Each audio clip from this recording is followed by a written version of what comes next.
We're up to section 7. This group of sections is going to cover the 1920s, the 1930s, and the New Deal, and then finally World War II. Then we're going to have another exam. So when we think about the 1920s, I'm sure that there are certain things that pop immediately into mind. Surely you think of gangsters and prohibition and things like that. What you have to remember about the 1920s is that in some ways, everything that happens in the 1920s is inherently linked to the emotional and psychological response to World War I. And what you actually see is not this very romantic period of gangsters and bootlegging and flappers and things like that, but it's actually a period of tremendous conflict within American society. And from all different sides, traditional ways of life are being challenged, and you've got all of these new responses to social and political issues that have just not been apparent before. In some ways, this is vaguely reminiscent of the progressive era. You've got people that are trying to preserve traditional ways of life, and you've got people that are fighting or just changing life for the better. And there's a whole spirit of change and growth after World War I. In a speech during the presidential campaign, soon-to-be President Warren G. Harding said that America doesn't need heroics. It doesn't need to have people rushing off to fight in Europe's wars or anything like that. What we need in this country is for everything to return to normal, for people to align themselves with traditional values. And what he didn't realize is that he was kind of saying that there is a way that the United States should be, a very traditional way that society should be structured, and he's setting people up for what is basically a culture war between these people that are looking at society in a whole new different way after World War I and people that just think that traditional values will be able to sustain American society and keep everybody on the straight and narrow. The best example that I can give you of the new spirit in the United States is the Harlem Renaissance. And this is a massive movement of art and literature. It's centered around Harlem, New York, between the years of about 1919 and 1930. And really, it's a massive exhibition of music, art, photography. And the Harlem Renaissance challenges a lot of deeply held social stereotypes and ideas about social structure in the United States. By extension, it suggests that blacks in the United States are ready for integration, equality in society, and they use art, fine arts, and music and photography to demonstrate a shared humanity, kind of an equalizer, if you will, using art and music. The idea is that you overturn the idea of blacks as an uncivilized people completely incapable of culture, without history or any real history, and you begin to see these very clever works of art. So Aaron Douglas is a famous painter. He's actually painted gigantic murals in building lobbies and places like that. And in this painting here, you can see directly through the imagery he uses, he's making this observation about a change in the outlook for black people. So you have the former status of black people in the foreground, where they're in chains, and the three people in the center there are looking off toward the hill, and up on the hill is this shining example of civilization, tall buildings, infrastructure. And then the people themselves are each one carrying the tools of what is a well-educated, civilized person. So the man on the left has got a globe by his foot, and he's got the tools of an architect. Guy in the middle is holding an Erlenmeyer flask, which is kind of the scientist's tool, or maybe a chemist's tool. And so you can see, the lady on the far right-hand side is holding a book, is insinuating literature. There's a major change going on with the Harlem Renaissance. We talk specifically about the Harlem Renaissance, and we're not dealing with just art, but literature too. You've got people like Langston Hughes and Zora Neale Hurston. Langston Hughes is a poet, and he invents this phrase called the New Negro. And this phrase goes on to encapsulate all of these ideas of culture and value as people in this Harlem Renaissance. Zora Neale Hurston, of course, is famous for combining, Langston Hughes is famous for combining the black experience of history into literature. Similarly, so is Zora Neale Hurston, except she records a lot of stories and folklore, and the works of these two people are now considered classics. As a side note, Zora Neale Hurston is hilarious. She wrote many hilarious stories in some of the works that she did. Traveling all over the United States, particularly in the South. A lot of time she spent in Florida and Georgia. But she was famous. She actually said to a reporter one time, asking her about segregation and how she felt being discriminated against, and she said, "Sure, sometimes I feel discriminated against, but it doesn't make me angry. It astonishes me. I mean, how can anyone deny themselves the pleasure of my company? It's just simply beyond me." So she's taking this whole idea of segregation and separating black people from white people and just turning it completely around and turning it on its head. It's actually very funny. And of course, this is also the era of hot jazz. Jazz being a type of music that is based on a whole number of different styles. And it really flows out of this Harlem Renaissance, where you have these clubs that are places where this music is being experimented with, and people go in droves to see these acts. There is a very active nightlife surrounding jazz music, but it's also allowing people to circulate. So people of all races and all different social class go to these jazz clubs, and as they meet each other, they're exchanging new ideas, they're experiencing a common culture, and it has a kind of equalizing effect. And some of the most famous places in the history of the Harlem Renaissance, one would be the Cotton Club. This is, of course, in Harlem. Men like Duke Ellington, one of the biggest names to come out of jazz music, became famous playing at the Cotton Club. He is one of the central figures of the genre at this time.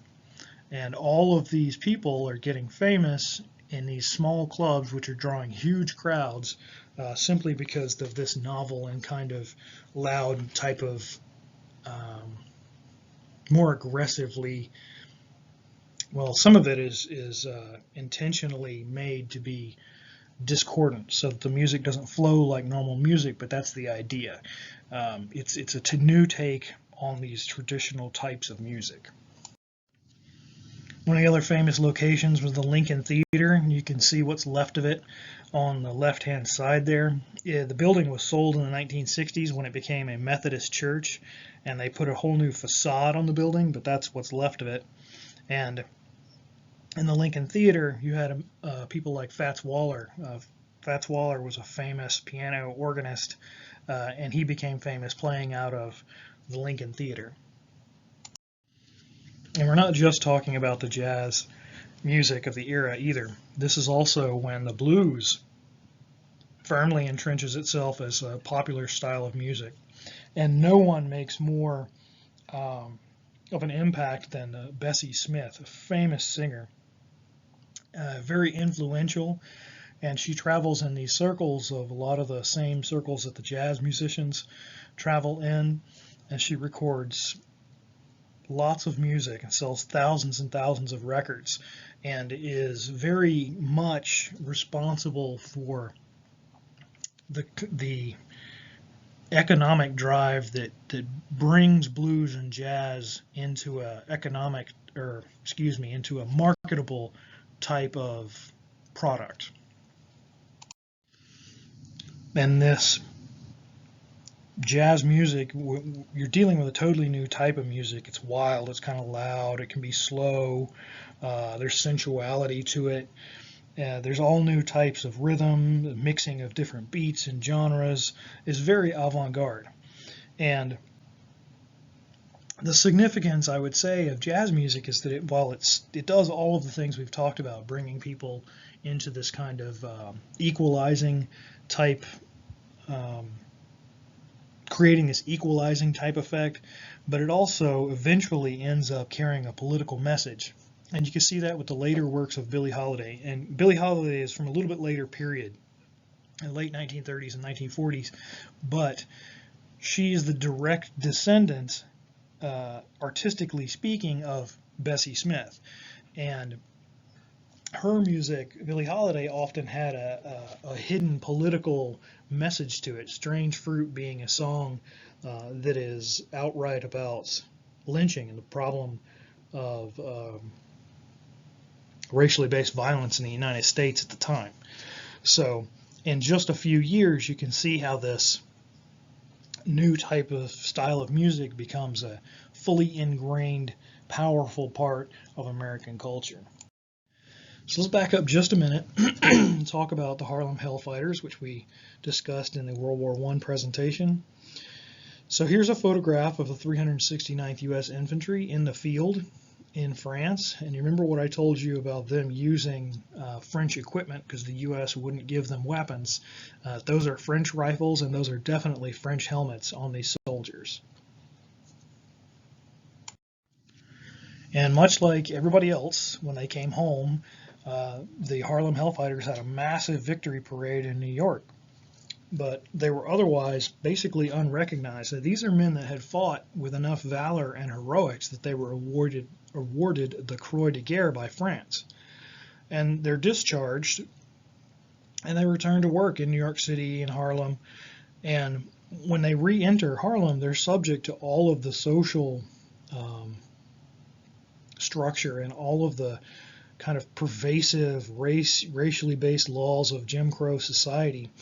And all of these ideas of race and society and where your place is in society, they don't sit well with a lot of these guys. They've just been in a war fighting to liberate a country, and yet they return home into this kind of Jim Crow segregated society. And a lot of them end up very involved with, very politically involved in what becomes known as the New Negro movement. So building on this phrase that's invented by Hughes, the New Negro is someone who possesses culture. They have aspirations for their life. They have a history and a background, and they deserve different treatment by society. And here you see a protest. This is 1924, and veterans, these former service members and citizens, are all taking part. And you can see the vehicle coming through the crowd there. The sign says, "The New Negro has no fear." A lot of these men that have been in the Harlem Hellfighters are in that crowd that you're looking at right there, as part of this statement that they have worth as people and there should be a change in their treatment.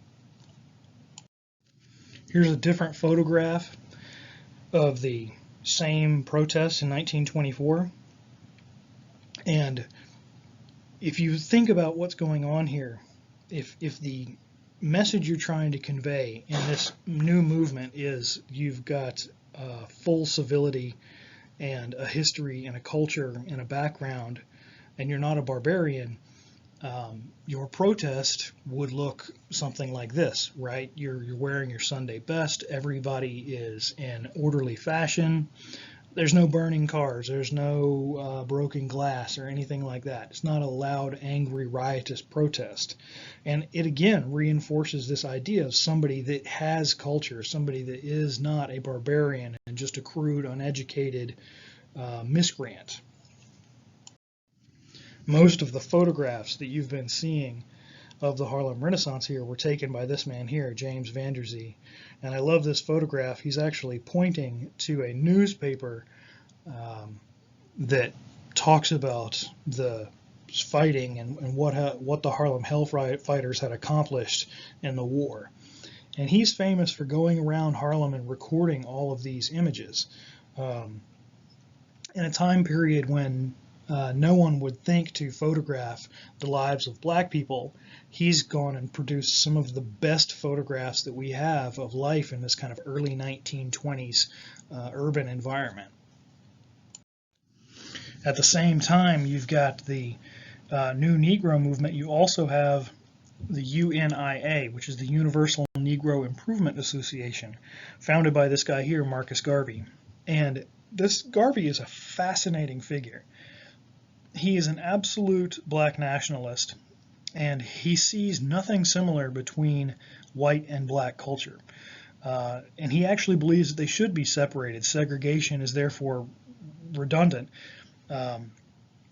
So he believes that if you do segregate the races, white from black, then blacks can focus on generating a stable, strong, independent, socially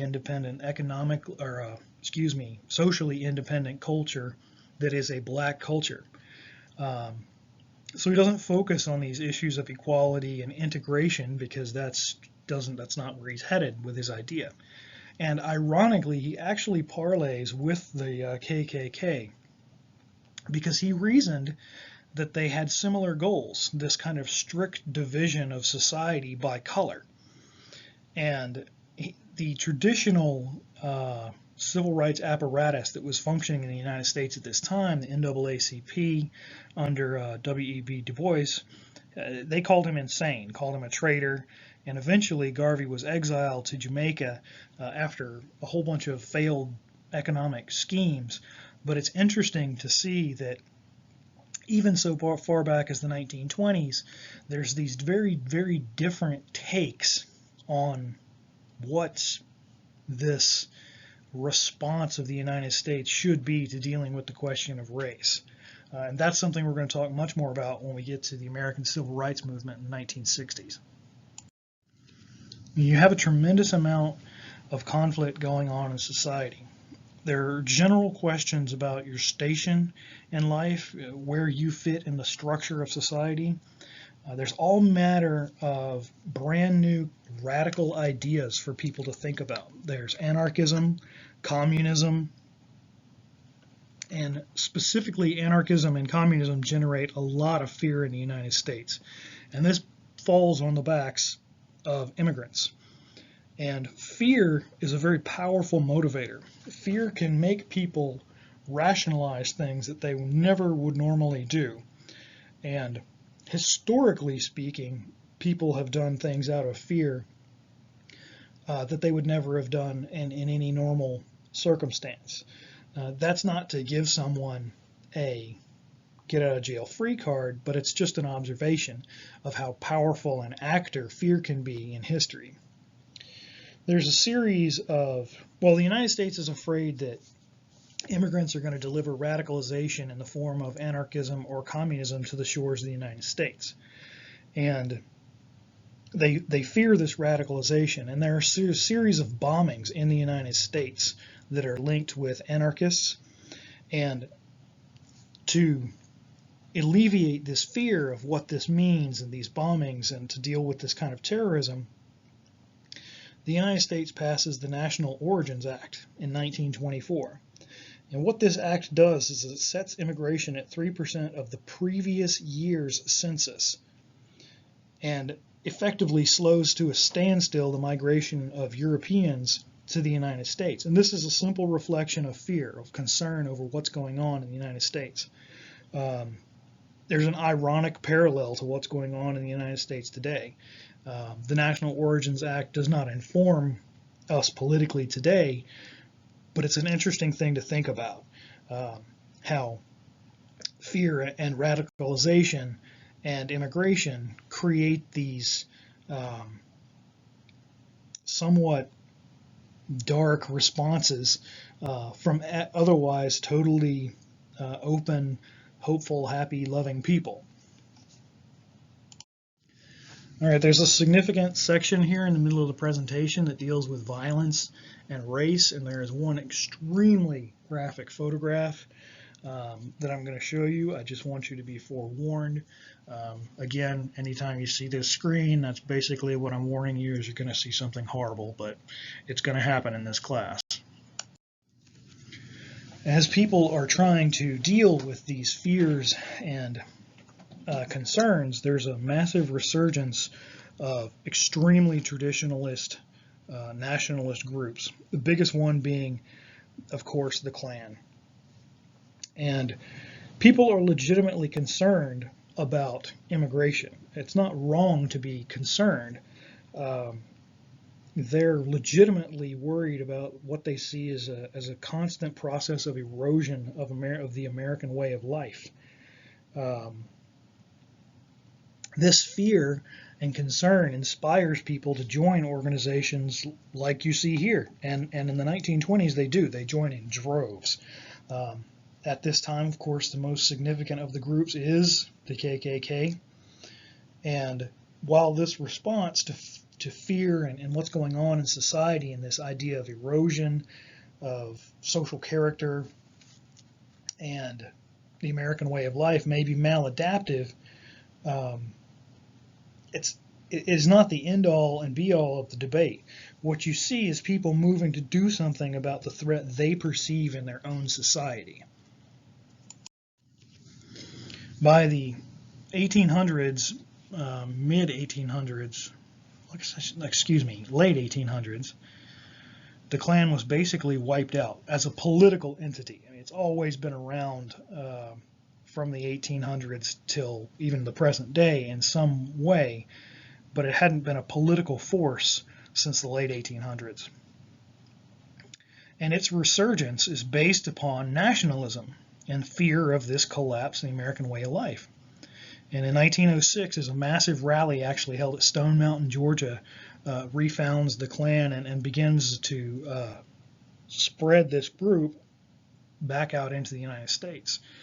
In 1915, a film is released. It's called The Birth of a Nation. And it greatly spurs interest in a now reformed Klan. The movie portrays the Klan as protectors, noble figures like chivalrous knights defending freedom. It's a silent movie. It was wildly popular when it was first released. It was actually the second film shown at the White House, and the president liked the movie very much, but it carries with it a very clear message. So white actors, and they're made up in what's called blackface. They portray members of a kind of barbaric militia of freedmen that go around terrorizing and disenfranchising whites. And they do all kind of completely ridiculous and horribly racist things, like it shows them drinking, getting drunk, and eating fried chicken on the floor of the Senate, and things like that. And there's the attempted rape of a white woman, and then, of course, the only response by the chivalrous knights in this is to have a lynching and to, demonstrate this kind of racially charged, incredibly violent response to all of these ills that are seen in society. It's total garbage. But it carries a lot of weight with people that are already feeling like they're being intentionally targeted, or their part of their little station in society is under direct assault. And the film is directed by D.W. Griffith. It has lots and lots of other films, and Griffith was a genius. He was an absolute directing genius. And there's quite a bit of debate as to whether or not this film is so, The Birth of a Nation, is so far around the bend in its portrayal of race as a way of spurring people to talk about it, and therefore making it more popular or bringing it into the public attention. We're never really going to know, I don't think. This resurgence of the Klan is not limited in any way to the South or some kind of segregated backwater someplace where it's just a bunch of hicks or whatever you want to, however you want to look at it. This resurgence of the Klan is genuinely huge. And this is emblematic of this entrenchment of traditional ideas about society. And if you think about it, well, why do people hold on to traditions so tightly, often to the point of violence and destruction? And that's because traditional ideas are comforting, especially when you've just been through something as traumatizing as a world war, where millions upon millions of people have been just destroyed. And you go for the thing that is most comforting, and that would be traditional society. The Klan is also almost rabidly pro-American, and generally speaking, when you picture the guy in the white hood today, you think of someone who has these kind of backwards, retrograde ideas about race. But in this time period, the central villains, or anyone that was doing something anti-American. They were very concerned about immigration. They were concerned with the, quote, alien menace of Jews. And fear plays a lot into people willing to be able to get together and embrace these ideas and continue to propagate these ideas. And so what we end up with is a system that is in some ways reinforced with violence. And that's how lynching works. So what these two men, Thomas Shipp and Abraham Smith, have done or have not done is completely irrelevant to the point I'm trying to make with this photograph. This is how you maintain structures in society if you're willing to use violence. You can force someone to accept a new state in your culture if you're willing to use violence as the key. But what's most unsettling about this image is not that it's a horrible image, but what's most disturbing is the fact that this is clearly part of a cultural norm. Now you have the guy in the center there, the arrow's pointing to him, he's got some tattoos or whatever, and he is indicating the lynching. He's clearly, kind of saying this is what happens to people that do whatever. But the young couple that's over there on the left, look at what's going on there. I mean, this is date night, basically. They're holding hands. He's dressed up. She's in a nice dress. This is the kind of thing that would seem so blasé or just part of the everyday flow of society that these people who are clearly on a date, I mean, that's exactly what's going on, have stopped by for a look and managed to get themselves caught on camera at the same time. Now, this is by far not even the worst photograph that I can show you of lynching in this time period. The worst ones are the ones where people have brought their children to see this, or there's a kind of a carnival atmosphere to it. In 1915, there was a lynching of Jesse Washington, and between 10 and 15,000 people were on site, and his body was hung from a tree and then chopped down and burned.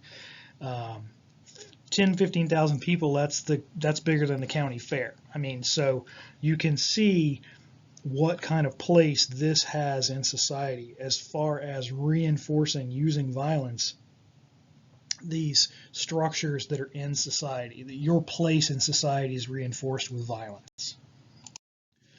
Another major stroke for kind of traditional society and proper society is the enactment of prohibition. This is by the 18th Amendment, and basically they're going to get rid of alcohol. This is a natural outgrowth of temperance.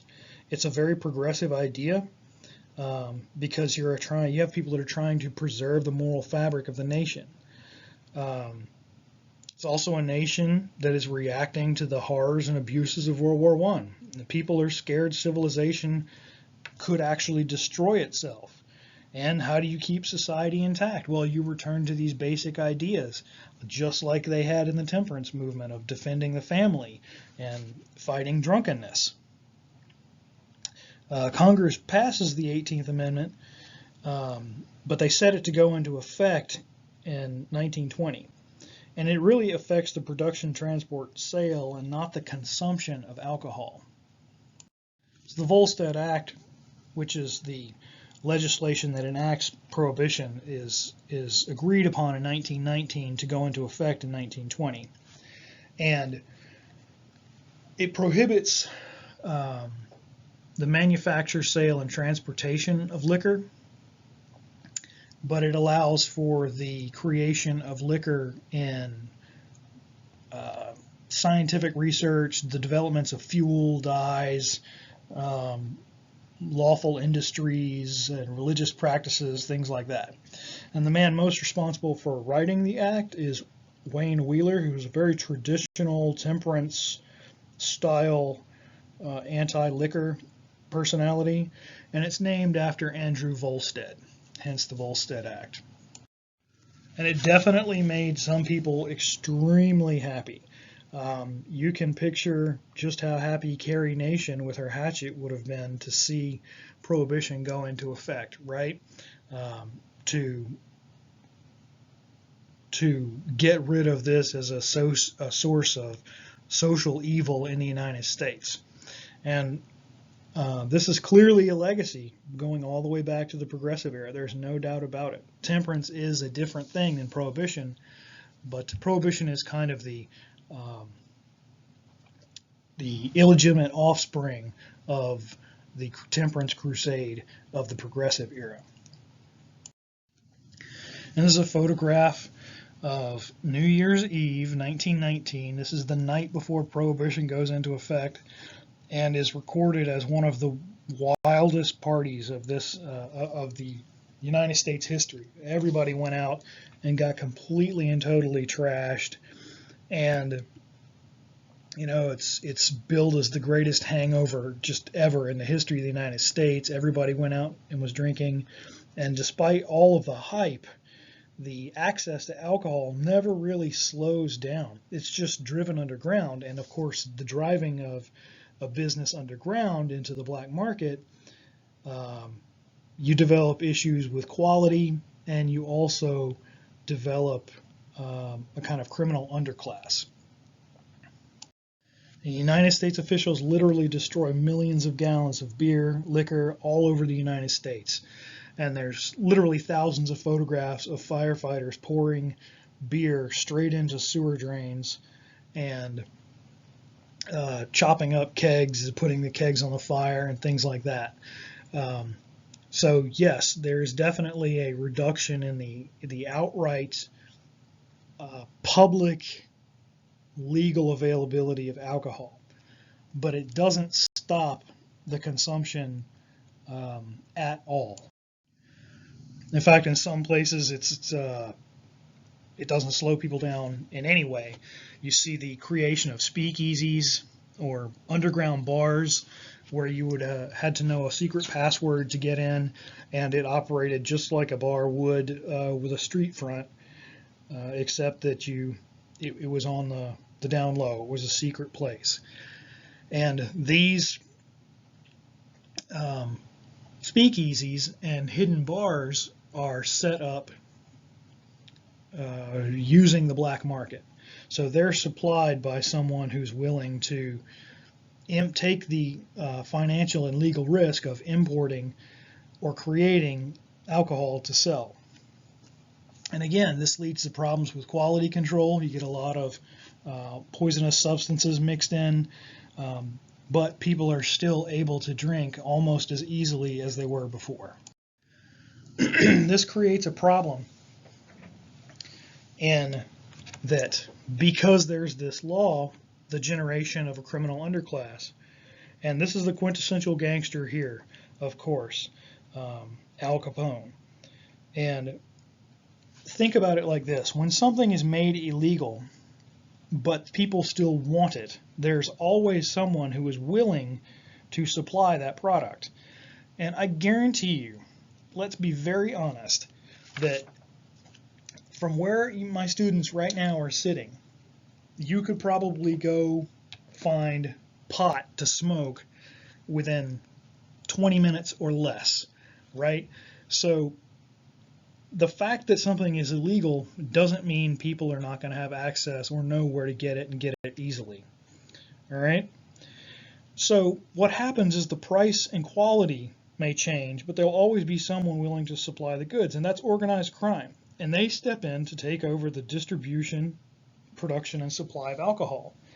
And the business models of organized crime in the 1920s are brutally efficient. It's really unreal how much money they're able to make. And they quickly, the ease of their operation that they use is almost comedy. And what happens is, historically speaking, we begin to view these men that are involved in this illicit trade, people like Al Capone here, as self-made men. And that's something that really appeals to Americans. We really, really like the story of the self-made man. Someone who does a job and makes tremendous riches despite all odds. The problem with viewing organized crime in the 1920s and thinking about bootleggers as heroes and real good examples of the American self-made man is that they have no respect for human life. It's disgusting the amount of horrible abuses that are created by organized crime during this time period. And a lot of this is overshadowed by our kind of feeling of, wow, that's impressive that somebody could do this job. So consider this bootlegger's truck right here. Americans love this kind of thing. This is the kind of ingenuity and stuff of legend. We can't get enough of this. And somebody's created a truck through which it's got a fake back, and the little pieces of lumber are used to hide tons and tons of liquor. And this is a very successful, lucrative business for bootleggers and people like Capone. And they become almost folk heroes in the American story, instead of everyone focusing on how dangerous and deadly this all was. They focus on the ingenuity of trying to circumvent these laws. And that is, of course, the greatest, cruelest irony of all, is that at the very fundamental base, the idea of prohibition is a very progressive impulse. It's meant for the benefit of society, to preserve moral fabric, and it ends up generating organized crime and gang warfare. And you see here, this is the St. Valentine's Day massacre, where these guys are shot. And this is by far not even the tip of the iceberg in terms of gang violence related to prohibition, prostitution, and the list goes on and on and on and on. Now, we've talked about the blues and we've talked about jazz, and these are kind of music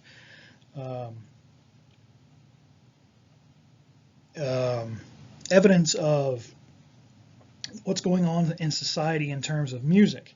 But there's also something very clear going on in terms of visual arts, paintings and photography, that is also a revolt against previous decades, just like the jazz music was. So you see something that is called modernism. And one of the chief figures in American modernism is a man named, Man Ray. And one of his early pieces was from 1920 called Coat Rack. It's a naked woman who's behind this cardboard cutout. She's standing there. It's meant to be a total departure from everything that is considered traditional in artwork up to that point. It flows from a European invention, or artistic convention, I should say, called Dada. And the Dada artists are tremendously influential to Americans. And Dada is a direct result, in no uncertain terms, to the psychological impact of World War I.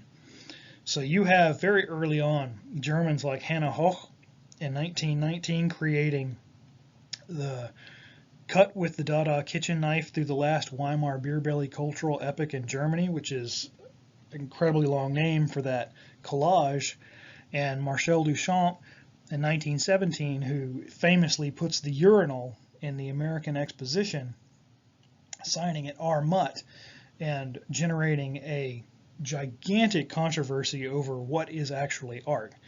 And really, this is a response to the experience of World War I, where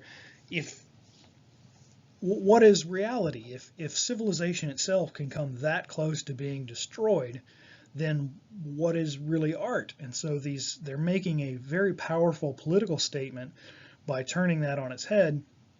And this type of art has a tremendous influence on Americans, musically and, of course, in the visual arts. Now, there's one section of society that absolutely takes full advantage of these changing ideas about the people's social structure, and that's women. There's the idea of what is called the self-styled flapper.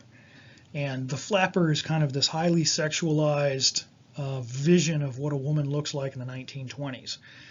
And it's not even the 1920s. If you look at the list of top 5 Halloween costumes every year going back decades, the flapper is always in the top 5. It's right up there with sexy cop and sexy nurse. And the reason for that is because of this image of sex that is being portrayed here. Clearly, these two images that you see here are not portraying femininity in the sense of, a matron, a motherly figure. There's real sex appeal in these images. And this is a total departure, a complete overhaul from earlier decades. These women are intentionally scandalous, racy, loud, highly sexualized, body wearing revealing clothing. It's a totally new look. It comes to be known as the new woman. And new meaning new style, new dress, new hair, new jewelry, everything changes here. You see these women wearing heavy makeup, which is something that they also picked up from European fashion.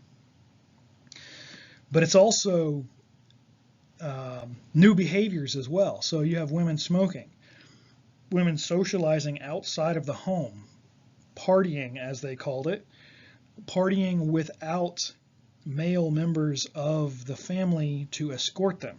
So a couple of girls getting together and going out and getting absolutely trashed and picking up men together. You also see, and this is very significant, women working outside of the home. And what happens when you get a job? You get money. And so women working out of the home for the first time in any significant numbers, because of war work, because of the changes in society, they now have options. With money comes empowerment. You can make choices about your life, about your dress, about the kind of things you're going to purchase and buy to consume if you have money. Now, this has got no relationship to really modern ideas about women. A beautiful woman is about, well, I don't know, about twice as big, but the measurements are much larger on the beautiful Miss America of the 1920s than they would be today. What would be considered the most beautiful woman? Our modern standards are ridiculous anyway. But you can see what is shown as the ideal woman. And I love the Chevrolet ad because women have enough money that the car companies are starting to market specifically to them. And prior to this time period, driving would not be something a woman would do. It would be insulting almost to her as a person. The most significant change that we're going to talk about is, in terms of the new woman, is changes in sexual behavior. So this woman here, Margaret Sanger, is positively horrified by the number of back alley abortions that she's seeing. Women that get pregnant and don't have any way of dealing with it and don't have any recourse socially, so they go someplace it's not safe to have an abortion. They end up dead or horribly injured. So she begins to write pamphlets in 1914 to distribute birth control information. And this gets her in a lot of trouble with the United States. She actually has to flee the country, and she comes back and she's incarcerated for a time. She's a very controversial figure in history. She is tangentially related to the eugenics movement in the United States. But in 1921, she founds the American Birth Control League, which becomes Planned Parenthood in 1942. And Planned Parenthood is a name you should recognize. It is, you could probably not watch the evening news without stumbling across that as something people are fighting over. But it's important to note that access to birth control makes a lot of choices possible.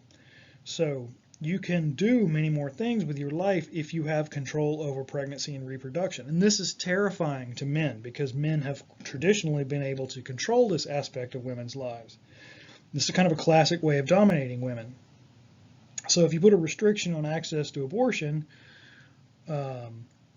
it leaves more power in the hands of men who are legally making these decisions. So birth control becomes an equalizer in this time period. And we're going to see more about Margaret Sanger as we get into later time periods. People are not really sure what to do with the new woman. You can see this play out in cinema. And as time goes on, cinema becomes more and more of a commentary on life in the United States. It's actually a great place to look for how people are feeling and how they're viewing the country at the time. And you see this here. There was a film in 1923 called Flaming Youth, and she smoked, she drank, she went to petting parties, she claimed to be respectable, but then again, at the end of the day, nobody wanted her as a wife. What is she going to do? So your more conservative viewers are looking at this as women have gone absolutely crazy. This is what happens when you give someone access to birth control. The flip side of this is the ability to have personal freedom. So you've got a really good example of this culture war going on in the United States when it comes to the new woman. And birth control, the modification of sexual behavior leads to women with all manner of open relationships. They're delaying marriage. They've got multiple romances, multiple partners. And you see that in this film here. Why be good? And she's just enjoying herself. So the highly sexualized culture that results from the new woman is either a good thing or a bad thing, depending entirely on your cultural, philosophical perspective. Now, obviously, traditional religion views this as the work of the devil. And at this time, there's a strong, conscious effort to preserve norms of behavior, morality, but also views of religion. And several states had laws on the book that determined you could not teach Charles Darwin's theory about evolution.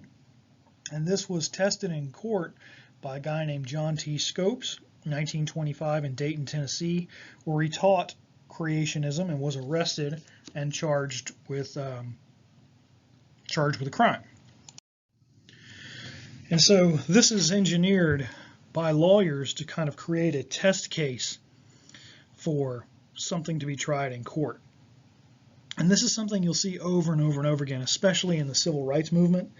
But you have a extremely fundamental ideology that springs from the Bible, espoused by the man here on the left, William Jennings Bryan, and then you have a more modern, scientifically based philosophy that comes from the lawyer on the right, which is Clarence Darrow. And pitting these two men against each other is billed as putting civilization on trial, as if everything will collapse depending on who wins and who comes out on top in this one particular court case. Clarence Darrow was a famous lawyer in this time period. He worked with the ACLU, which is still around today. He got famous for defending Leopold and Loeb. Leopold and Loeb were the first example in history of what's called affluenza, where rich kids with nothing to do go out and murder somebody, and then Darrow successfully argued and got their sentences reduced from death to various terms of imprisonment. So he was already famous before this whole thing in Dayton, Tennessee even started. But he's always on the lookout to defend these kind of very public cases, extremely bitter kind of contests between one side or the other. So he's kind of a liberal titan for the scientifically minded, more modern side. On the flip side is William Jennings Bryan. And William Jennings Bryan has been with us for a long time.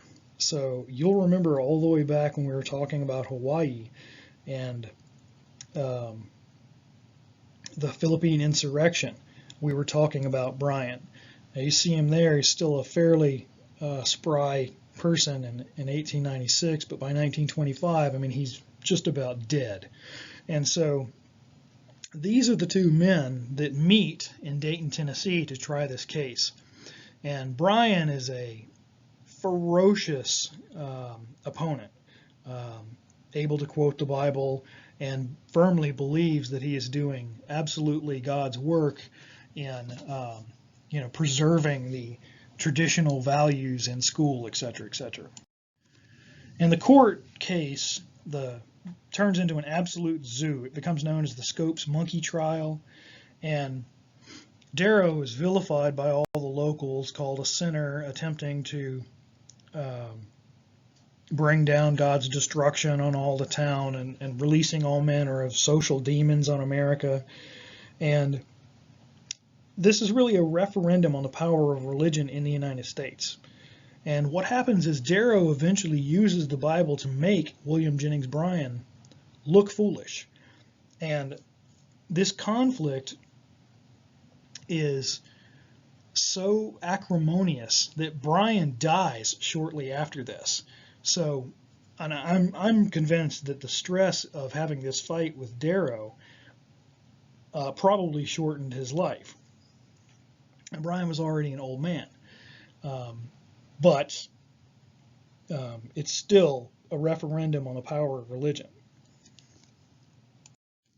And if you remember all the way back to Harding and his claims about what he wanted for the United States, and after thinking and seeing all of the things I've talked about over the last 53 minutes, you can see clearly that it was not all flappers and gin and bootleggers and Al Capone, but there was a tremendous amount of really violent conflict going on in the United States at this time. And what really begins to slow people down is not an election, but the turning of the economy. Literally at the end of the decade, in 1929, in October, the stock market crashes.